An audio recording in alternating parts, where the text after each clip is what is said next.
Assalamualaikum warahmatullahi wabarakatuh. Selamat siang pemirsa, senang sekali rasanya di siang hari ini tentunya dapat kembali lagi menemani Anda dalam Apa Kabar Indonesia Siang. Kali ini pemirsa bersama saya Rehana Mezia dan juga Ana Tealita. Betul sekali, sebelum kita memulai kabar Apa Kabar Indonesia Siang hari ini, pemirsa kami ajak Anda langsung menuju ke gedung Kejaksaan Agung di mana ada konferensi pers penyitaan uang hasil tindak pidana korupsi dalam pemberian fasilitas CPO dan turunannya dari para terdakwa korporasi Wilmar Group berikut ini. Jajarannya Pak Direktur Penyidikan, Pak Direktur Upaya Hukum Luar Biasa, Eksekusi dan Eksaminasi, rekan-rekan para awak media. Jadi pada siang hari ini ada beberapa hal yang ingin kita sampaikan. Yang pertama saya sendiri, nanti yang kedua Pak Direktur Penyidikan. Kemudian yang akan kami sampaikan perkembangan penanganan perkara tindak pidana korupsi, pemberian fasilitas ekspor CPO dan turunannya pada industri kelapa sawit tahun 2022 atas nama 5 terdakwa korporasi yang tergabung dalam Wilmar Group. Kelima terdakwa tersebut adalah yang pertama PT Multimas Nabati Asahan, 2 PT Multi Nabati Sulawesi, 3 PT Sinar Alam Permai, 4 PT Wilmar Bioenergi Indonesia, dan 5 adalah PT Wilmar Nabati Indonesia.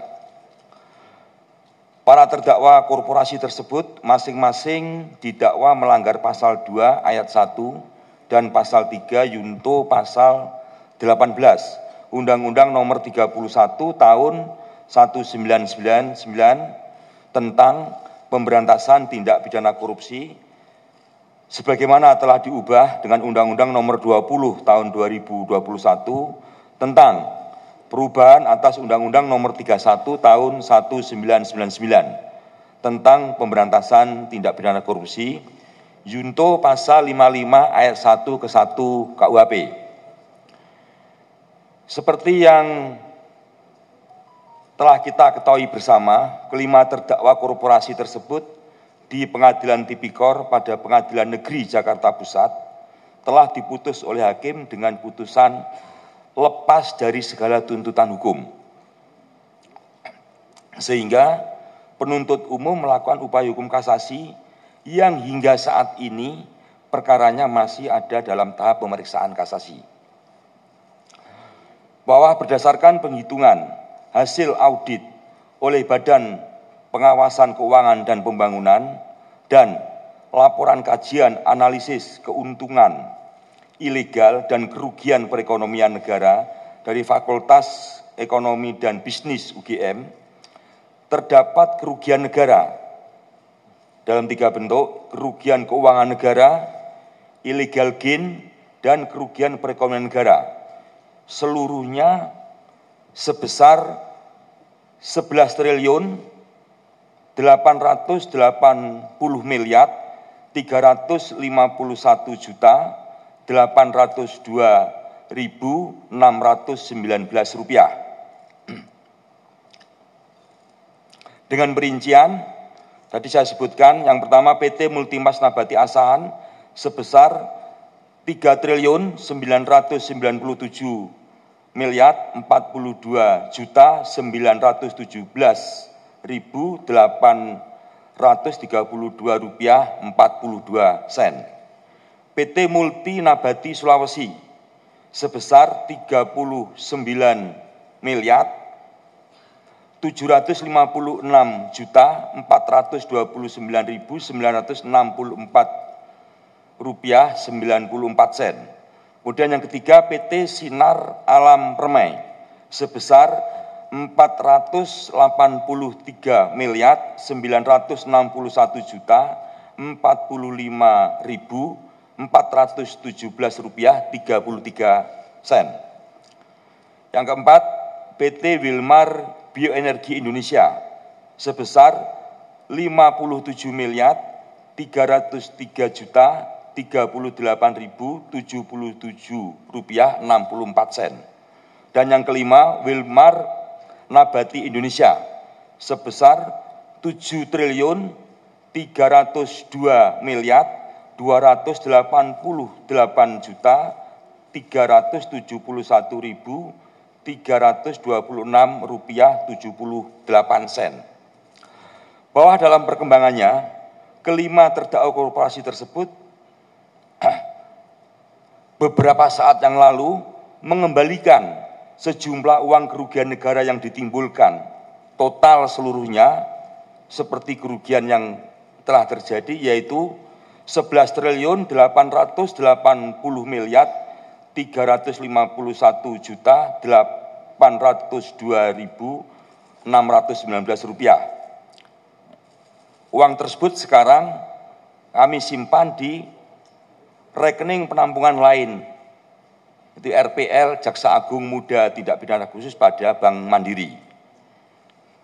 Bahwa selanjutnya terhadap jumlah uang yang telah dikembalikan tersebut, penuntut umum telah melakukan penyitaan berdasarkan penetapan izin penyitaan dari Ketua Pengadilan Negeri Jakarta Pusat nomor 40-pit-sus-datar-TPK-2025 PN Jakarta Pusat. Penyitaan tersebut dilakukan pada tingkat penuntutan dengan mendasarkan ketentuan pasal 39 ayat 1 huruf A Yunto pasal 38 ayat 1 KUHP untuk kepentingan pemeriksaan di tingkat kasasi.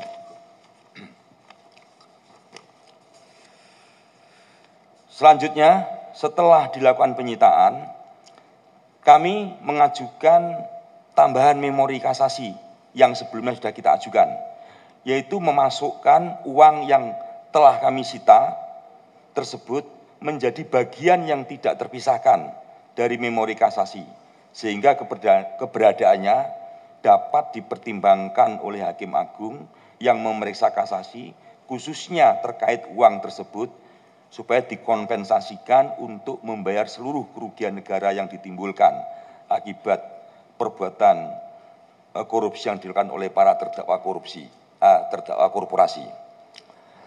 Para rekan media, yang kita lihat sekarang ini, di sekeliling kita ini ada uang, ini total semuanya nilainya 2 triliun. Uang ini merupakan bagian dari uang yang tadi kita sebutkan, 11 triliun 851.802.619 rupiah. Jadi kenapa tidak kita rilis secara bersama senilai jumlah tersebut? Ini karena faktor tempat dan faktor keamanan tentunya, sehingga kami berpikir jumlah ini cukup untuk mewakili jumlah kerugian negara yang timbul akibat perbuatan para terdakwa korporasi yang tergabung dalam Wilmar Group. Demikian rilis kami siang ini. Waktu dan tempat saya kembalikan pada Pak Kabus Penkum. Ya baik, terima kasih untuk Pak Direktur Penuntutan. Jadi harapan kami rekan-rekan media mungkin bisa lebih lama mengamati dulu uang-uang yang sebanyak ini ya. Kemudian kami persilakan kepada Pak Direktur Penyidikan untuk menyampaikan substansi lainnya, silakan. Assalamualaikum warahmatullahi wabarakatuh.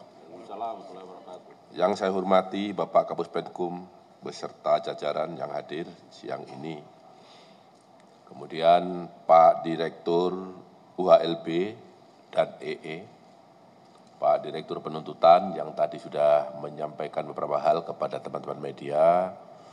Dan yang terakhir yang sangat saya hormati teman-teman media yang siang ini hadir untuk meliput kegiatan yang secara rutin atau berkala dilakukan oleh Pak Kabus Penkum di Kejaksaan Agung Republik Indonesia.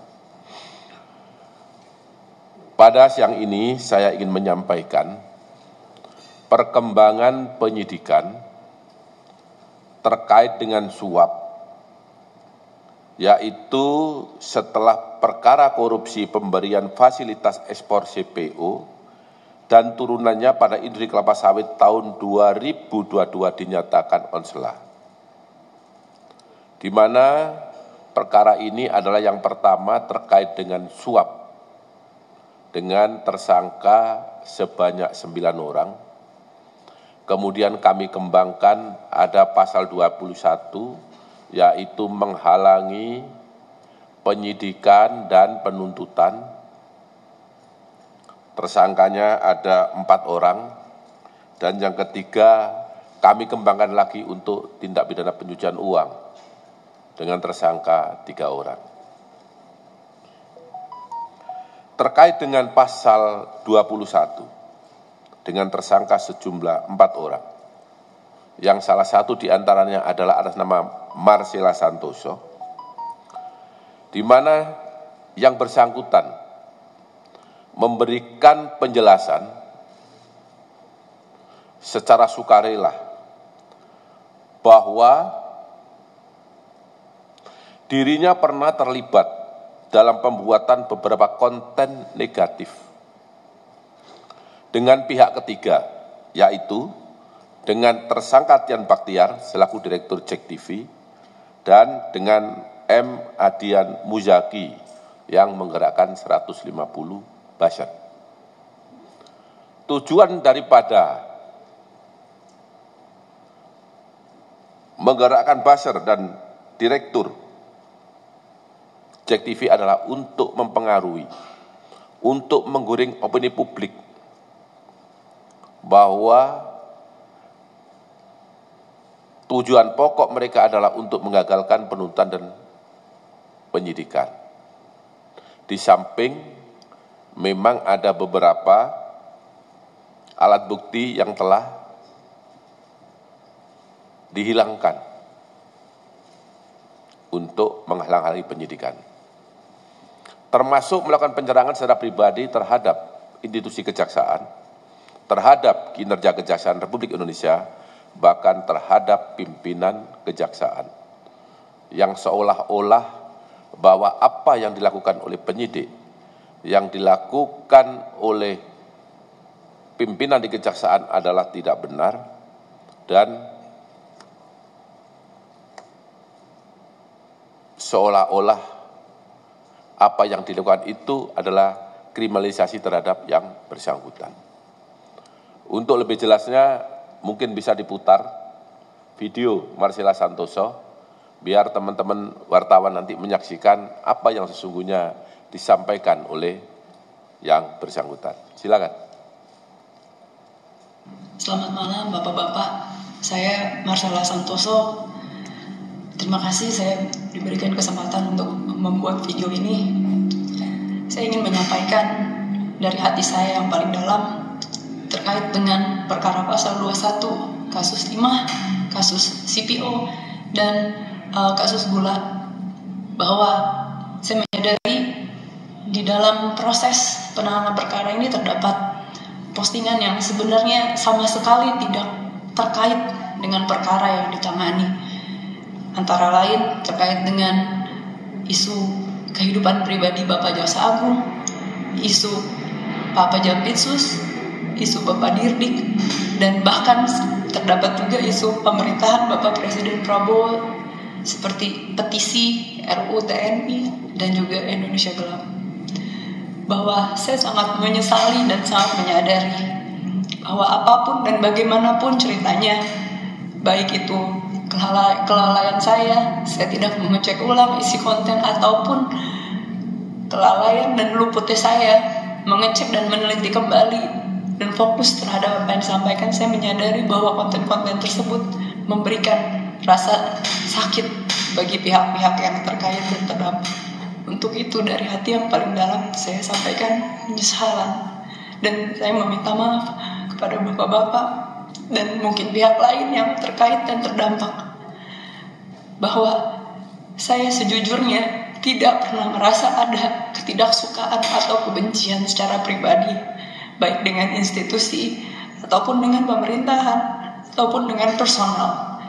Karena di dalam chat saya dan sudah dimasukkan ke dalam PAP, salah satunya terdapat percakapan yang saya antara saya dan rekan saya sampaikan bahwa ada baiknya juga APH ini seperti Bapak Febri.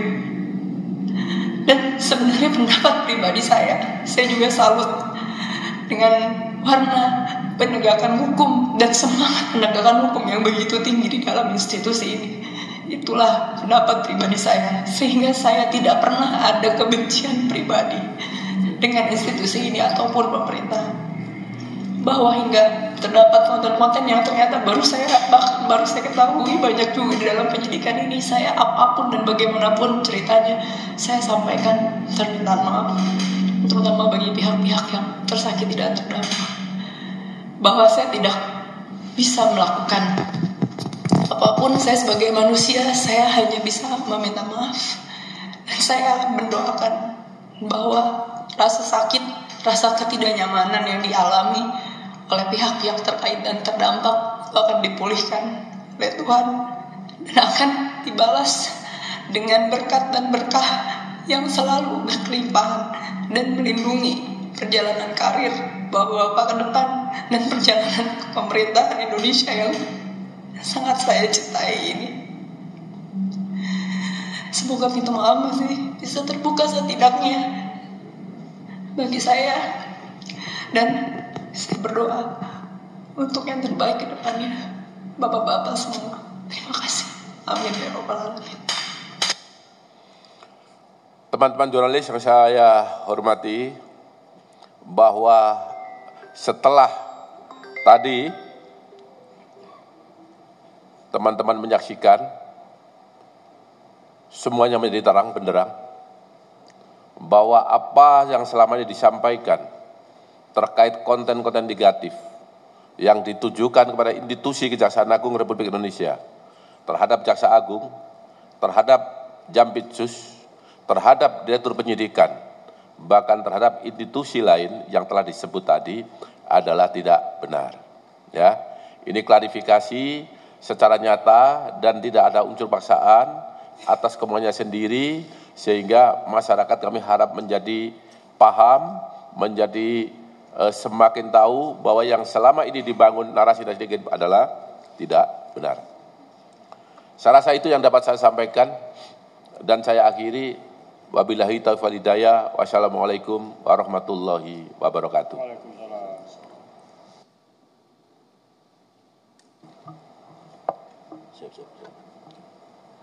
Baik, rekan-rekan media, yang pertama, karena yang bersangkutan menyampaikan dengan terbata-bata, saya lihat tadi kita hening, ya agak tegang saya lihat. Itu menandakan ada rasa empati juga dari rekan-rekan media. Ya. Yang kedua, bahwa penayangan ini adalah atas permintaan yang bersangkutan, ya, atas permintaan dan seizinnya, sehingga harus kami sampaikan. Mumpung kita preskon terkait dengan pengembalian kerugian keuangan negara, penyitaan uang ini, maka kesempatan ini kami gunakan karena ada juga kaitannya, ya. Yang ketiga, bahwa kalaupun demikian kami tetap tegar selama ini, ya. Kami tetap tegar, tetap kuat dan tetap semangat. Karena yang paling penting adalah bagaimana kami menunjukkan kinerja terbaik untuk melayani masyarakat. Itu poinnya, ya. Jadi sekali lagi terima kasih.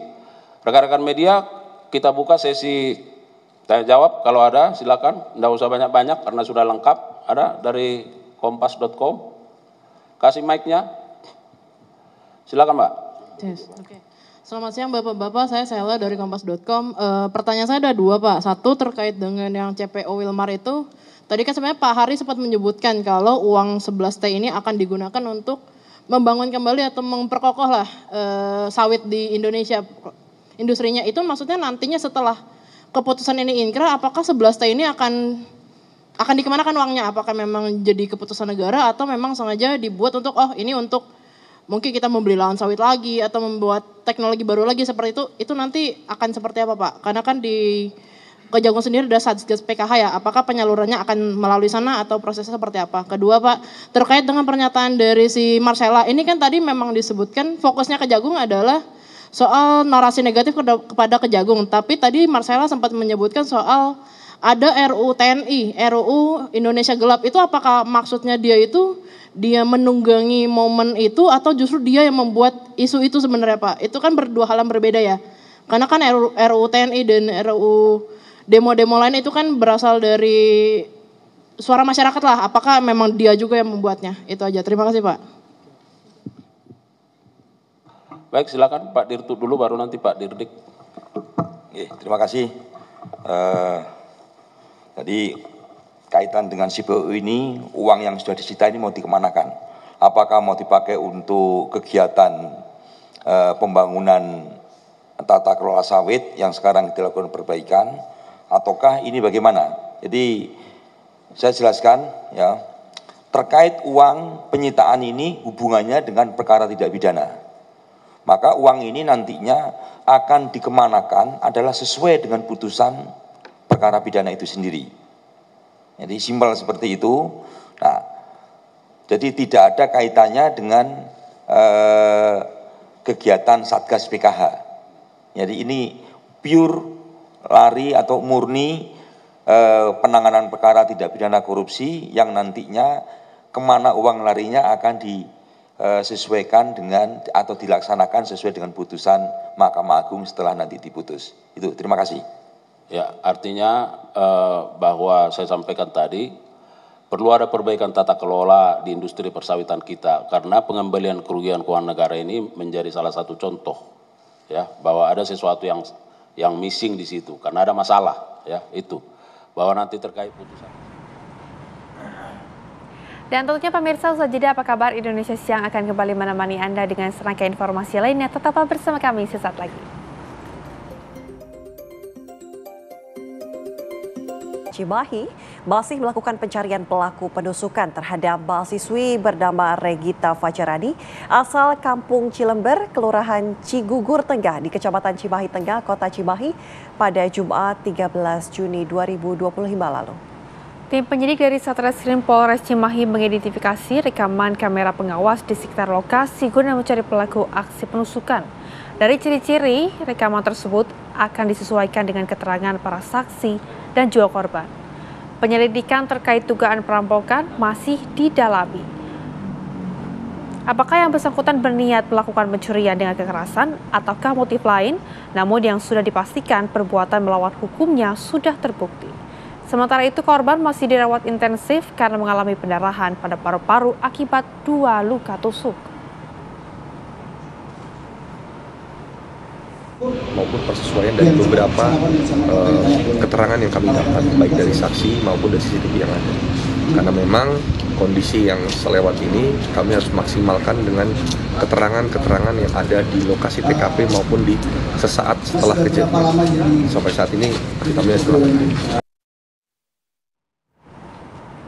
Kita hadirkan informasi lainnya pemirsa dari Sumatera Barat mengenai kasus mutilasi yang diungkap oleh Polres Pesisir Selatan Sumatera Barat mengungkap fakta yang mencengangkan. Ya, dalam rekonstruksi tersangka mengaku memutilasi dan memakan daging korban. Bobby, 34 tahun, satu persatu melakukan reka ulang atau rekonstruksi atas kasus pembunuhan yang dia lakoni 2 tahun lalu, yakni pada Maret 2023. Dari 18 adegan yang diulang, terdapat 2 adegan yang mencenangkan. Usai membunuh Peri, 32 tahun, dalam adegan ke-9 dan 10, dia memakan daging korban yang tersisa dengan cara digoreng terlebih dahulu. Selanjutnya, jasad korban seperti bagian kaki, kepala, dan badan dimasukkan ke dalam bak mandi bangunan sarang walet dan dicor. Kasus bermula pada Maret 2023 lalu, saat itu korban menemui Bobby yang bermaksud meminjam uang Rp400.000. Namun, ditolak Bobby hingga terjadi cekcok yang berujung kepada pemukulan hingga pembunuhan disertai mutilasi. Korban dibunuh Bobby pada malam hari di kamar sebuah kafe di Bukit Ransampainan, Kabupaten Pesisir Selatan.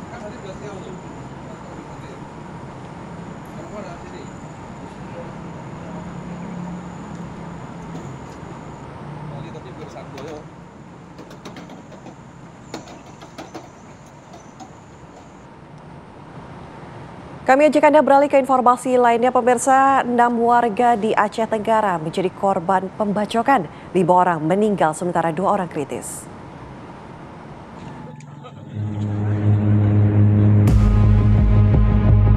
Senin siang, warga desa Uning, Segugur, Kecamatan Babul Rahmah, Kabupaten Aceh Tenggara Aceh dikejutkan dengan peristiwa pembacokan yang dilakukan oleh Ardian Syahputra, warga desa Alur Langsat, Kecamatan Tanuh Alas, Kabupaten Aceh Tenggara. Entah apa yang merasuki pelaku hingga sadis menganiaya korbannya dengan menggunakan senjata tajam. Akibat perbuatannya, 4 orang meninggal dunia, 2 orang kritis akibat luka berat bacokan pria yang sehari-hari bekerja sebagai petani. 2 orang yang meninggal merupakan anak-anak, sementara 2 orang yang kritis adalah Daya 30 tahun dan seorang ibu rumah tangga. Belum diketahui apa motif pembacokan tersebut. Namun pelaku pertama kali mendatangi rumah korban A 15 tahun dan F 4 tahun. Tanpa banyak bicara, pelaku menyerang keduanya dengan parang, menghabisi nyawa mereka di tempat. Selanjutnya, pelaku menuju ke rumah korban ketiga, E 16 tahun, dan membacoknya di bagian leher serta kepala hingga korban tewas. Tidak sampai di situ, pelaku menyerang M 45 tahun, warga desa Rambung Tubung, dan mengalami luka serius di kepala. Penyerangan kembali dilakukan pelaku di rumah korban N 50 tahun dan H 27 tahun di desa Uning Segugur, yang membuat H meninggal. Dari keterangan petugas di lapangan, pelaku memiliki hubungan keluarga dengan sebagian korban. Sebelum melakukan pembacokan, pelaku dikabarkan baru pulang dari pasar pajak Senin di desa Tanambak Alas, Kecamatan Tanuh Alos. Pelaku yang tinggal bersama orang tuanya di pegunungan Kompas Desa Alur Baning, Kecamatan Babul Rahmah, melarikan diri usai melampiaskan amarahnya. Untuk informasi awal, kasus ini masih dalam proses penyelidikan kita, penyebab dan motifnya. Kemudian dalam kasus ini juga tadi sudah kita dievakuasi korban ke Rumah Sakit Umum Aceh Tenggara, Kabupaten Aceh Tenggara.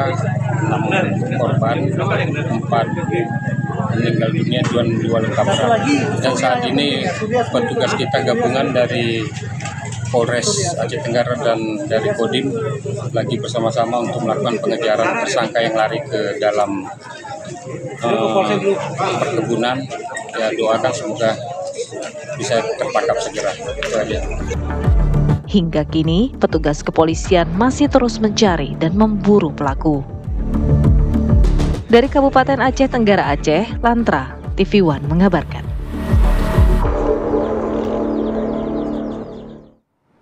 Pemirsa, kita hadirkan informasi lainnya untuk Anda. Polisi membongkar grup sosial media sesama jenis yang terjadi di Surabaya, Jawa Timur. 2 orang yakni admin dan anggota member aktif ditangkap karena diduga menyebarkan konten pornografi dan memfasilitasi pertemuan sesama jenis.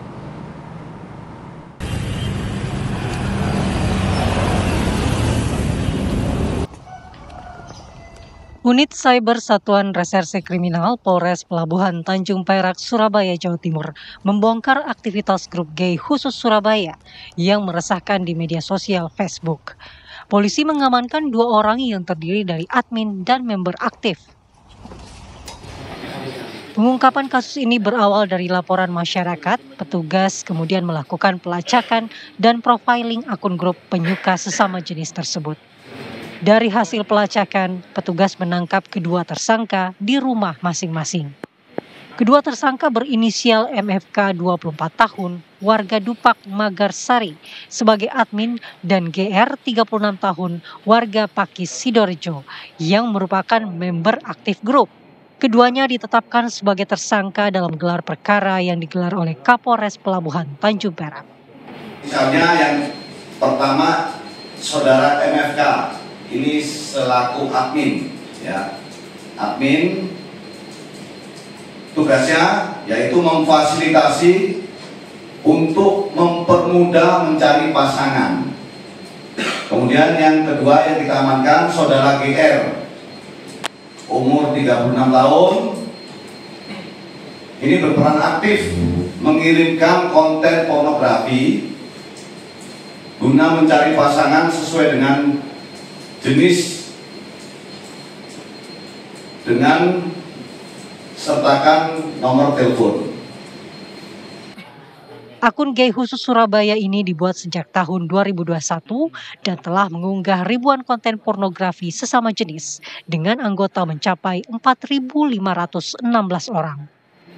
Akibat perbuatannya, tersangka dijerat pasal Undang-Undang Informasi dan Transaksi Elektronik dan Pornografi. Tersangka terancam hukuman pidana paling lama 6 tahun penjara dan denda 1 miliar rupiah. Dari Surabaya, Jawa Timur, Saina Lazari, TV One mengabarkan.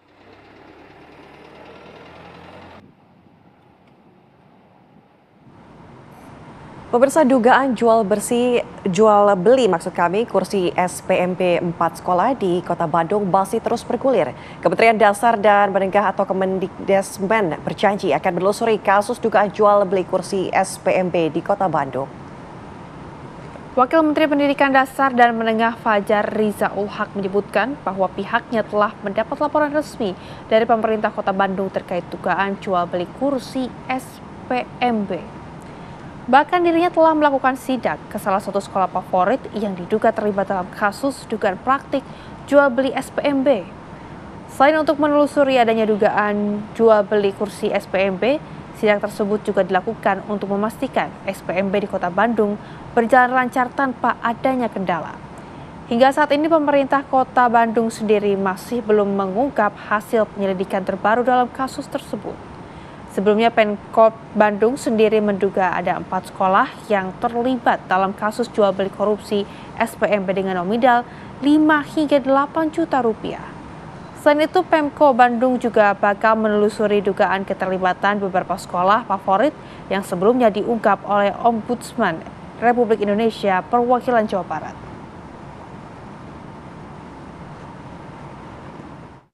Ya, kita akan telusuri karena kita tidak bisa menghukumi sesuatu dengan tanpa fakta ya. Nah, selama ini kita sedang melakukan kajian. Tadi Pak Wali Kota sudah menyerahkan laporan resmi kepada kami secara tertulis. Kita akan kaji dengan Irjen yang sudah kami bawa juga. Tapi intinya kita asasnya adalah praduga tak bersalah tentunya ya, istilahnya itu ya. Jangan juga mengedepankan fitnah dan klarifikasi, tetapi ini menjadi peringatan bersama agar indikasi semacam itu tidak terjadi. Itu saja poinnya ya. Siapa? Di luar Kota Bandung sendiri sejauh ini sudah ada temuan belum Pak? Sejauh ini belum ada Pak ya. Memang ada berbagai laporan sudah kami terima, tapi alhamdulillah belum ada persoalan yang serius. Tentu kita harapkan ini juga berlangsung sampai akhir proses SPMB ini.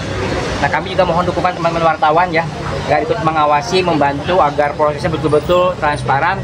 Jika ada satu masalah, mungkin tolong diklarifikasi dulu, jangan sampai belum jelas dihebohkan begitu, sehingga ini membuat panik para orang tua. Pemirsa, kita hadirkan informasi lainnya untuk Anda dari wilayah Bali. Tim dokter forensik Rumah Sakit Profesor Ngurah Denpasar Bali telah selesai memeriksa jasad korban warga negara Australia yang tewas ditembak orang tak dikenal. Hasil pemeriksaan tim dokter ditemukan sejumlah luka di bagian tubuh korban. Jenazah pria warga negara Australia yang tewas menjadi korban penembakan orang tak dikenal di Villa Kasta, Santisia, Desa Munggu, kawasan Mengwi, Kabupaten Badung, Bali beberapa waktu lalu diperiksa tim dokter forensik Rumah Sakit Profesor Ngurah Denpasar. Tim dokter melakukan pemeriksaan luar terhadap tubuh korban. Dari hasil pemeriksaan luar jenazah Zivan R, tim dokter menemukan sejumlah luka terbuka yang diduga akibat luka tembak.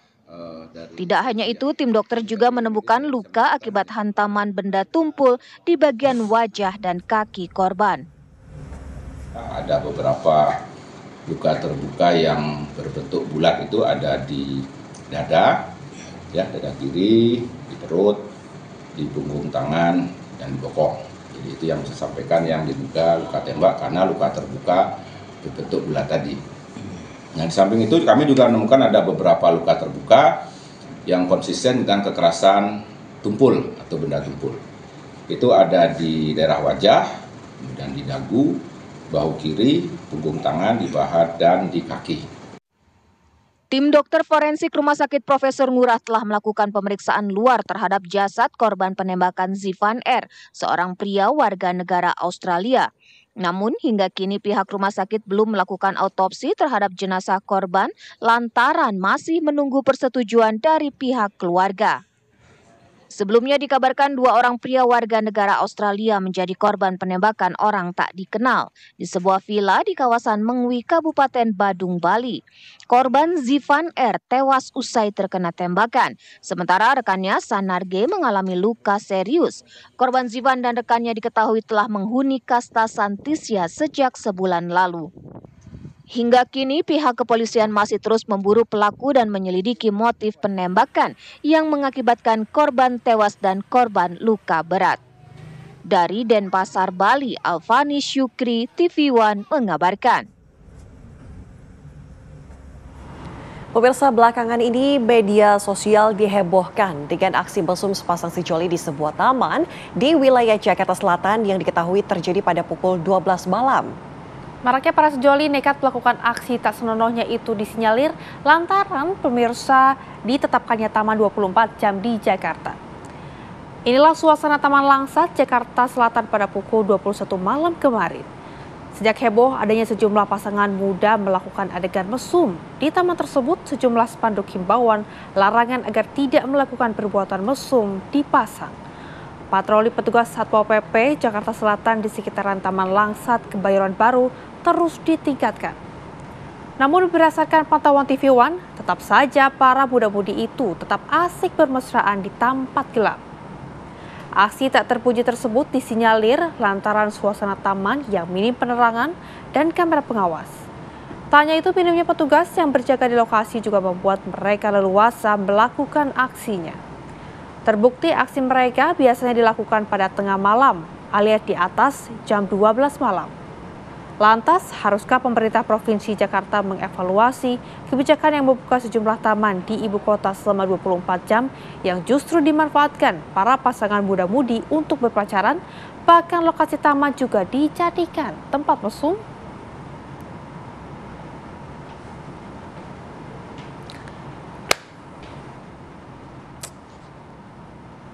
Closing segmen biasa, kami akan kembali.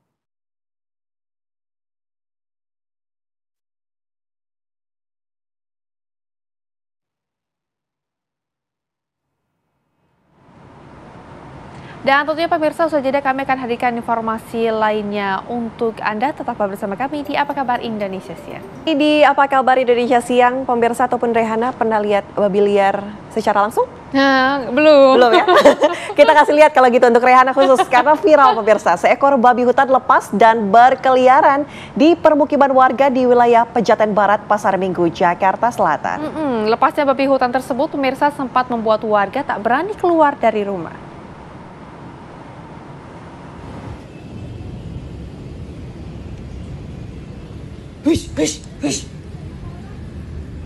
Inilah video viral yang memperlihatkan seekor babi hutan berukuran sedang asyik mengais makanan di sebuah rumah di permukiman warga di Pejaten, Jakarta Selatan. Dalam video terlihat sang babi dengan santuy berkeliaran di rumah warga seolah di rumahnya sendiri. Meski sudah sempat diusir oleh pemilik rumah, namun sang babi tetap tidak mau pergi. Hal tersebut kontan membuat nenek pemilik rumah ketakutan dan berteriak minta tolong.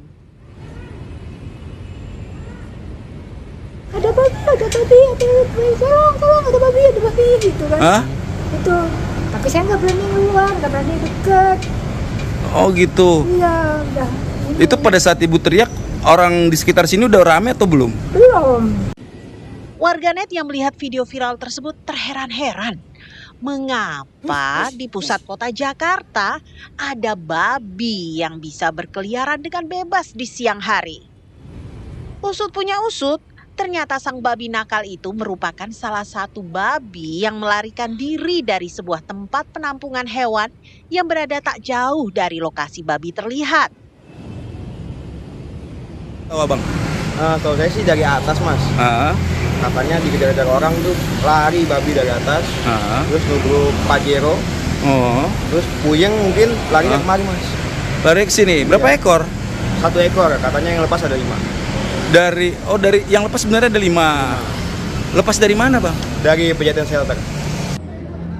Agar tidak membuat resah warga dan mengira babi tersebut babi jadi-jadian, warga kemudian beramai-ramai menangkap babi tersebut dan dikembalikan ke tempat asalnya. Selain membuat panik dan ketakutan, untungnya tak ada kerugian yang diderita warga dari lepasnya babi hutan tersebut. Menurut warga setempat, babi nakal yang masuk ke rumah seorang nenek itu merupakan salah satu dari 5 babi yang lepas dari tempat penampungan. Warga pun mulai merasa resah dengan keberadaan tempat penampungan hewan yang berada tak jauh dari rumah mereka. Hingga kini, belum diketahui hewan apa saja yang ada di tempat penampungan tersebut. Wah, seekor babi yang lepas saja sudah bikin panik dan repot orang lain. Bagaimana jika yang lepas hewan lain ya? Dari Jakarta, Robin Freddy, TV One mengabarkan.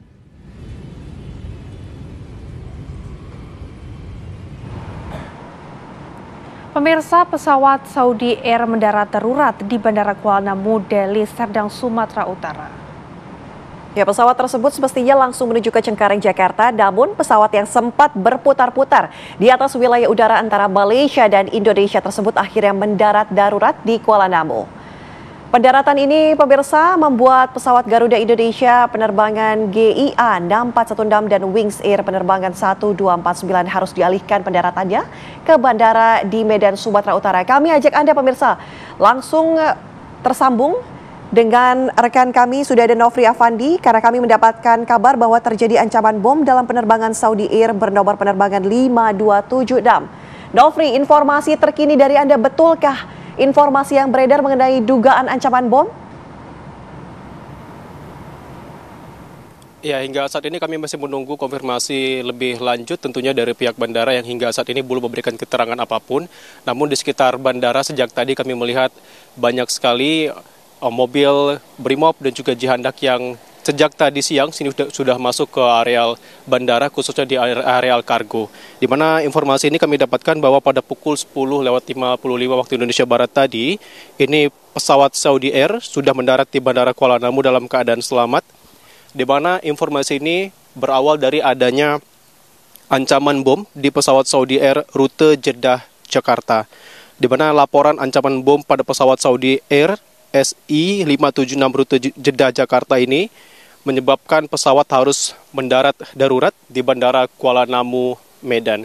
Memang hingga saat ini belum ada keterangan resmi apapun terkait apa yang sebenarnya terjadi, namun kami bisa melihat sampai saat ini pesawat Saudi Air tersebut masih berada di Bandara Kuala Namu, tepatnya di landasan, hingga menunggu kepastian apa yang sebenarnya terjadi.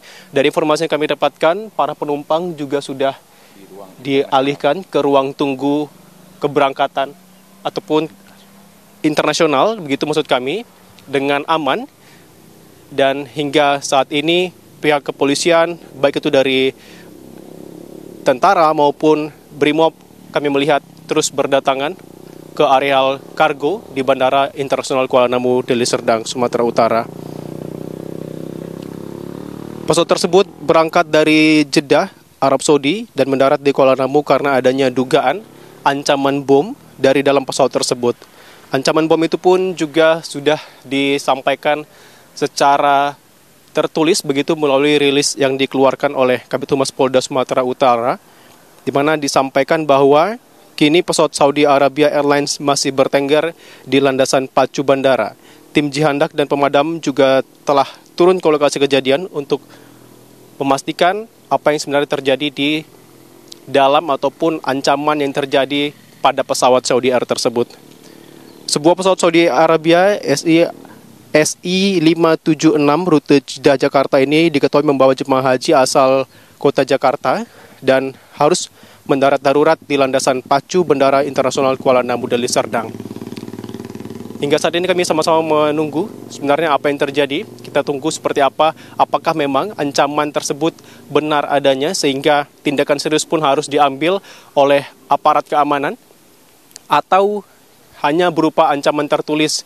Hingga kini kami masih menunggu apa yang sebenarnya terjadi dan keterangan resmi dari pihak bandara. Saya kembalikan ke studio.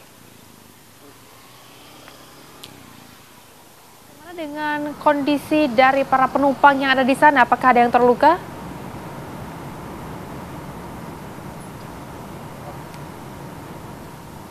Ya, kondisi dari para penumpang tadi kami mendapatkan ketika pesawat harus mendarat darurat. Ini para penumpang berhasil dievakuasi dengan aman dan saat ini sudah berada di ruang tunggu internasional. Memang belum ada keterangan resmi apapun apakah sempat terjadi kejadian yang cukup berbahaya di dalam pesawat sehingga menyebabkan adanya korban. Kami belum dapat memastikan, namun dari informasi yang kami dapatkan sementara pada pukul 12 siang tadi, ini bahwa para penumpang dapat dievakuasi, dapat diarahkan ke ruangan yang lebih aman untuk menunggu tindakan lebih lanjut apakah penerbangan akan dilanjutkan ke Jakarta atau masih harus menunggu dari pemeriksaan yang tengah dilakukan oleh para aparat gabungan yang tengah berada di Bandara Kuala Namu saat ini. Tentu kejadian ini cukup mengejutkan mengingat pesawat Saudi Air ini merupakan pesawat yang membawa jemaah haji hendak pulang ke Indonesia, tepatnya ke Bandara Cengkareng di Jakarta, sehingga adanya pernyataan ancaman bom tersebut tentunya membuat panik aparat keamanan khususnya di Indonesia, di mana diketahui memang ancaman ini didapatkan ketika pesawat Saudi Air SI576 rute Jeddah ini hendak menuju Jakarta. Dan pada pukul 10 tadi, tepatnya sekitar pukul 10:55 waktu Indonesia Barat, pesawat pun harus segera mendarat secara darurat karena adanya ancaman bom tersebut.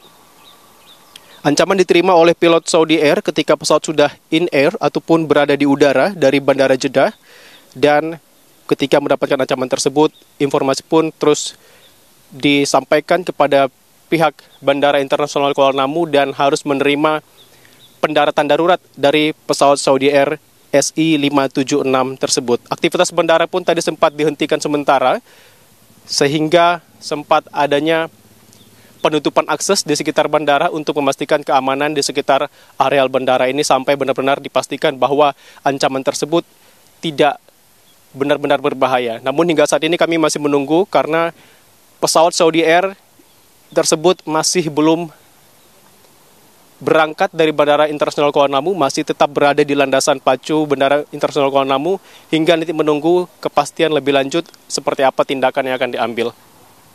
Demikian sementara itu yang dapat saya sampaikan. Oke.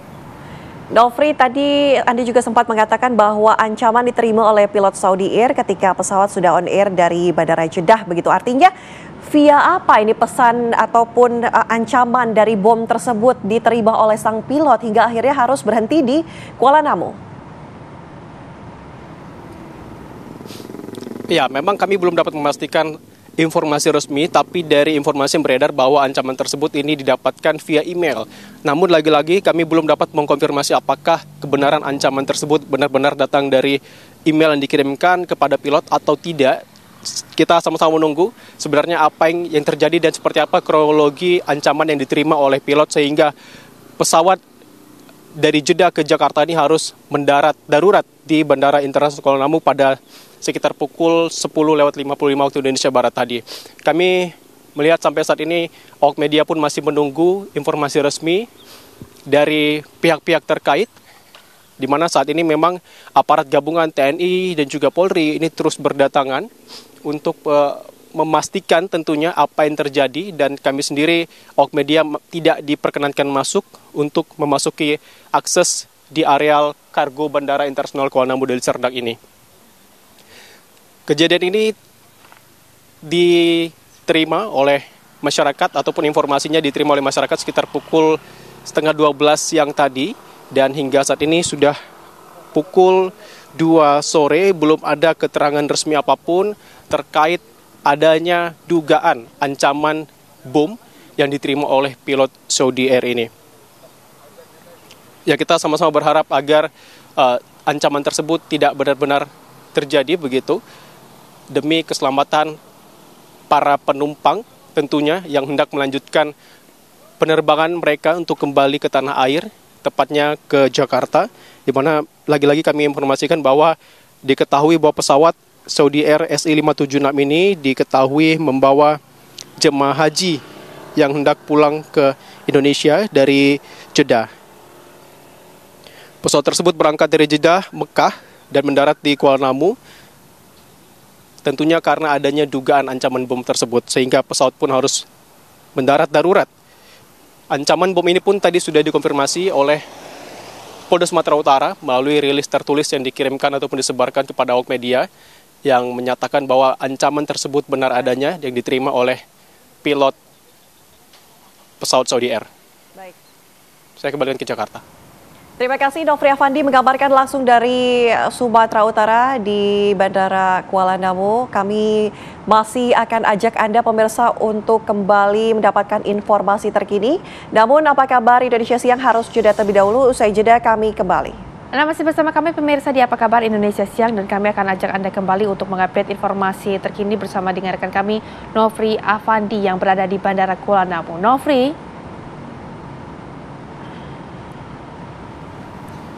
Ya, baik pemirsa, Nofri, terkait adanya dugaan ancaman bom yang diterima oleh pilot.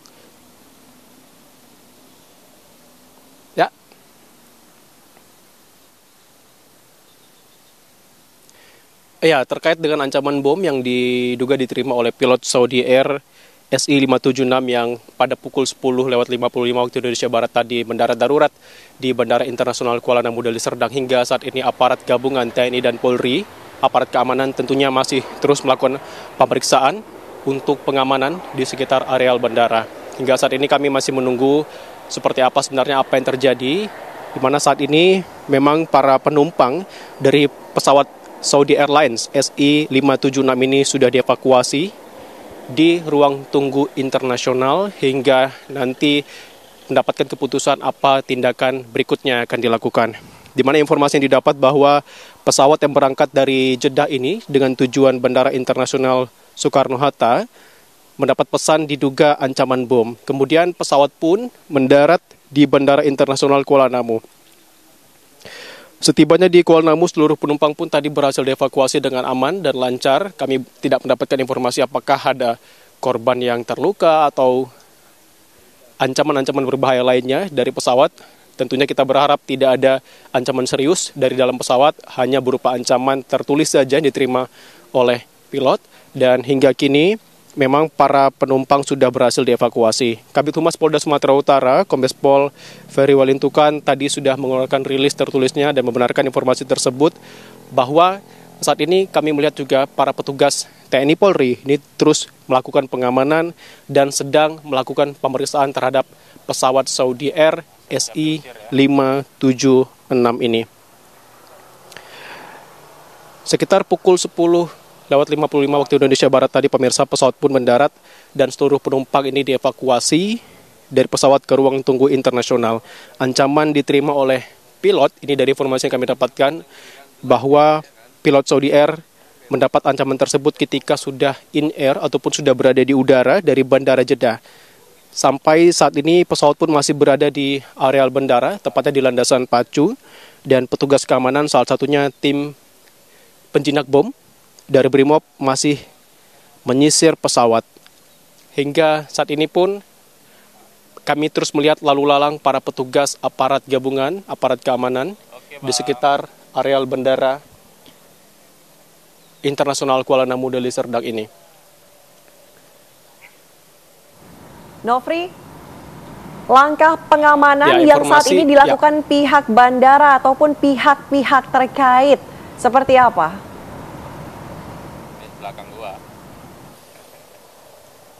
Iya, tadi ketika informasi tersebut didapatkan bahwa ini aktivitas bandara, kami mendapatkan informasi bahwa sempat dihentikan sementara dan bahkan akses untuk menuju bandara tadi juga sempat ditutup.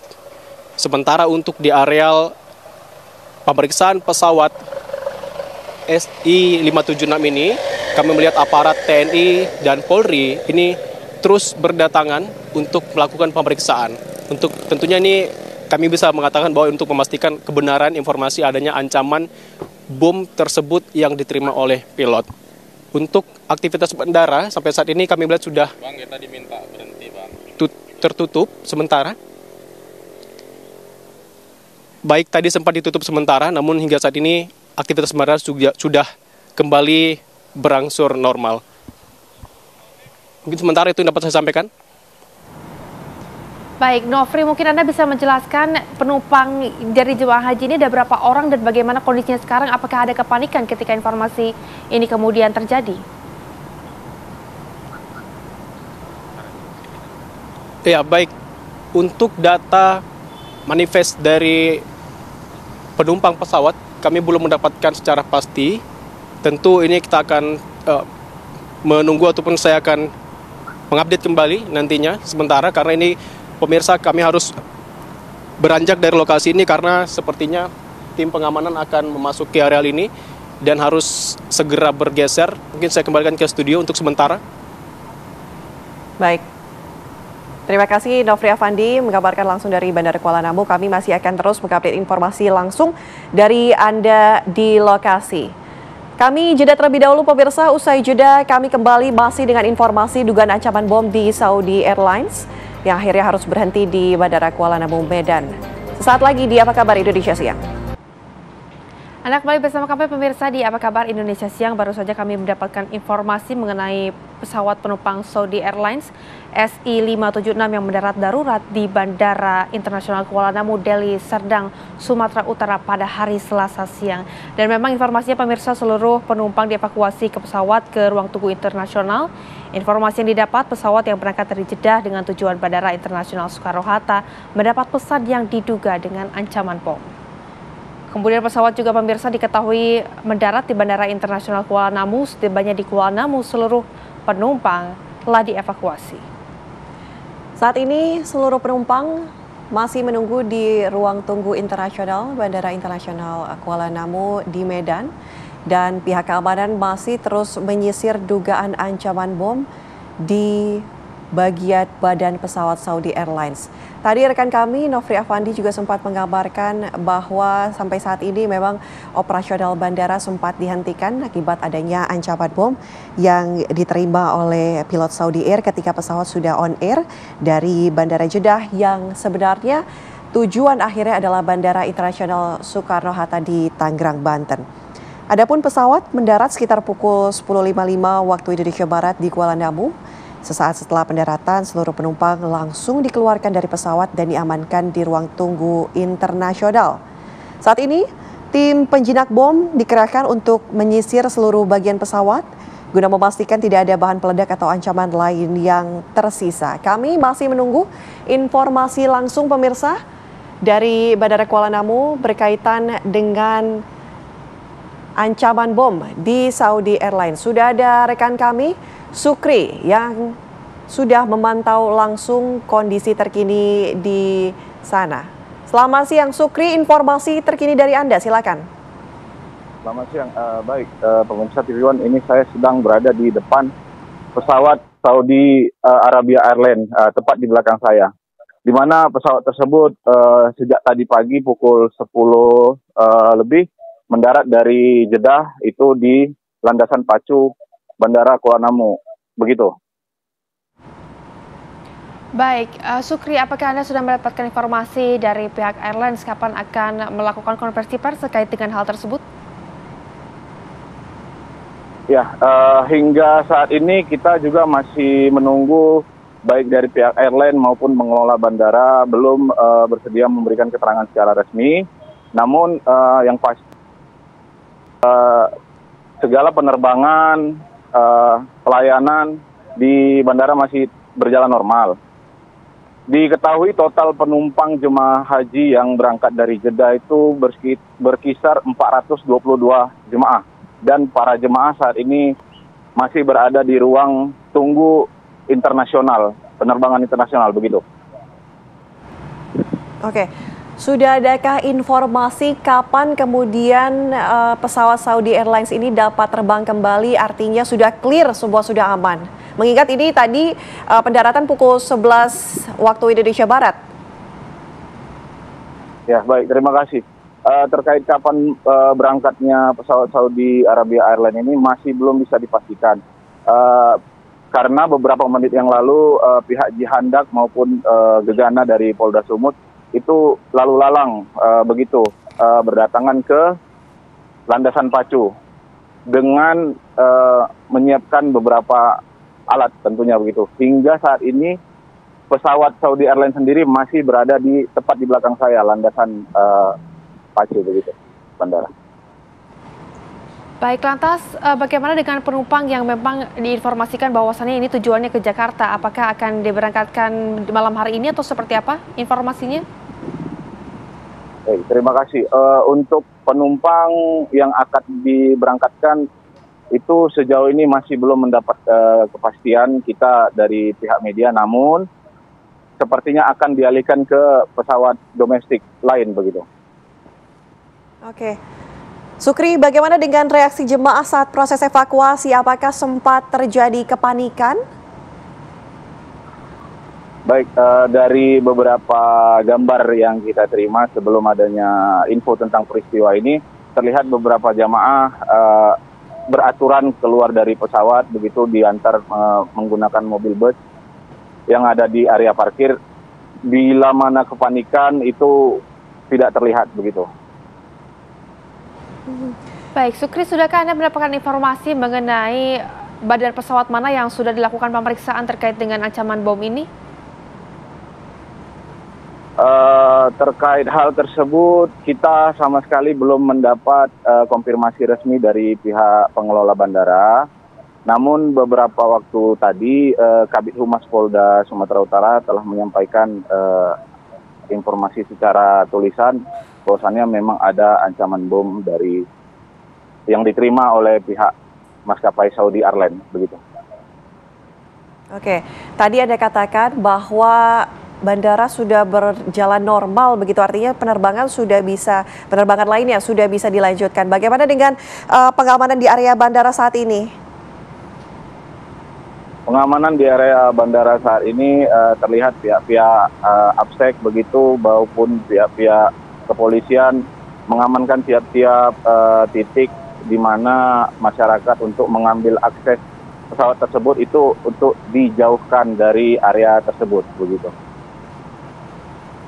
Baik, Sukri, apakah Anda sudah mendapatkan informasi apakah semua penumpang yang ada di sana merupakan warga negara Indonesia ataukah ada warga negara asing? Mengenai hal tersebut sampai saat ini kita belum mendapatkan informasi. Namun dari foto yang saya dapat, sepertinya keseluruhan penumpang itu berasal dari Jakarta, begitu. Baik, Sukri, nanti kita akan lebih mendalami lagi dari informasi yang Anda dapatkan, tapi kita akan jeda terlebih dahulu. Pemirsa, usai jeda tentunya Apa Kabar Indonesia yang akan kembali menemani Anda. Tetaplah bersama kami sesaat lagi. Hari Indonesia Siang, pemirsa, kami hadirkan informasi mengenai pesawat Saudi Air yang mendarat darurat di Bandara Kuala Namu, Deli Serdang, Sumatera Utara.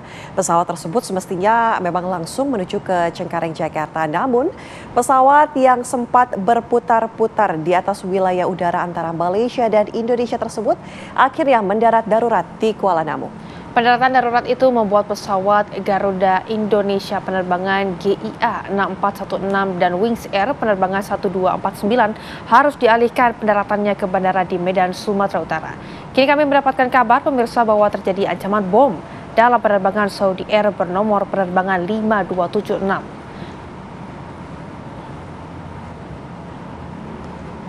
Dan memang pemirsa, pesawat Saudi Airlines ini mengangkut jemaah haji asal Jakarta dan sempat disebut-sebut mendapat teror bom masih terparkir di Bandara Kuala Namu hingga siang hari ini. Seluruh penumpang dan awak pesawat juga dilaporkan dalam keadaan selamat. Ya, sempat dikatakan oleh reporter kami yang berada di lokasi bahwa Kabid Humas Polda Sumatera Utara mengatakan telah membenarkan peristiwa ini dan saat ini petugas keamanan sedang memeriksa pesawat. Kami ajak Anda pemirsa langsung bergabung bersama dengan rekan kami Sukri yang sudah berada di Bandara Kuala Namu Internasional di Medan. Selamat siang Sukri, informasi terkini silakan. Siang Kakak, terima kasih. Kita juga masih menunggu keterangan resmi dari pihak otoritas bandara. Namun hingga sampai saat ini kita masih berada tepat di depan kantor otoritas bandara yang dimana menunggu pihak terkait untuk memberikan keterangan secara resmi begitu. Baik, Sukri, Anda mungkin bisa menggambarkan saat ini bagaimana kondisi pesawat dan apa yang sudah dilakukan oleh para petugas di sana? Ya, baik, terima kasih. Dari kasat mata yang bisa saya lihat saat ini petugas dari Jihandak begitu dan pemadam kebakaran berada tepat di buntut pesawat, di mana buntut pesawat sepertinya menjadi atensi dari petugas Jihandak begitu. Oke, sejauh ini informasi yang Anda dapatkan, sejauh mana investigasi tengah berjalan? Maksudnya, apakah ancaman bom ini diduga berasal dari dalam negeri kah atau dari luar negeri? Mengingat tadi sempat dikatakan oleh Nofri bahwa ancaman didapatkan dari email. Baik, terima kasih. Ancaman bom tersebut diduga berasal dari salah satu penumpang di mana dia memberikan informasi. Namun hal itu masih belum bisa kita konfirmasi secara pasti, di mana ancaman bom itu disampaikan oleh Kabid Humas Polda Sumut secara tulisan begitu. Baik, Sukri, Anda sempat mendapatkan informasi tadi jika pesawat yang ada di dalam sana merupakan para jemaah haji. Ini asal mana dan juga dari kloter berapa, Sukri, informasinya? Baik, yang saya terima beberapa waktu tadi jemaah haji asal Jakarta dan di kloter 12 begitu, Pak. Oke. Sukri, kami ingin tahu penanganan dari pihak otoritas bandara ataupun dari aparat terkait dengan adanya ancaman bom seperti apa? Baik, terima kasih. Kalau dari pihak otoritas bandara sampai sejauh ini masih belum memberikan konfirmasi kepada awak media yang terlihat menunggu di depan pintu masuk tempat Jihandak maupun Gegana Brimob masuk menuju landasan begitu. Oke, baik. Baik, Sukri, terima kasih banyak sudah mendapatkan informasi dan juga menjelaskan informasi mengenai kejadian dari ancaman bom yang ada di penerbangan Saudi Air. Terima kasih, selamat kembali beraktivitas. Ya pemirsa, demikian apa kabar Indonesia siang hari ini. Anda akan masih menyaksikan dugaan ancaman bom di Saudi Airlines ini dengan program kami selanjutnya. Terima kasih pemirsa, saya Anatelita dan juga saya Rehana Mezia, mewakili segenap tim bertugas. Izin pamit undur diri, terima kasih dan sampai jumpa.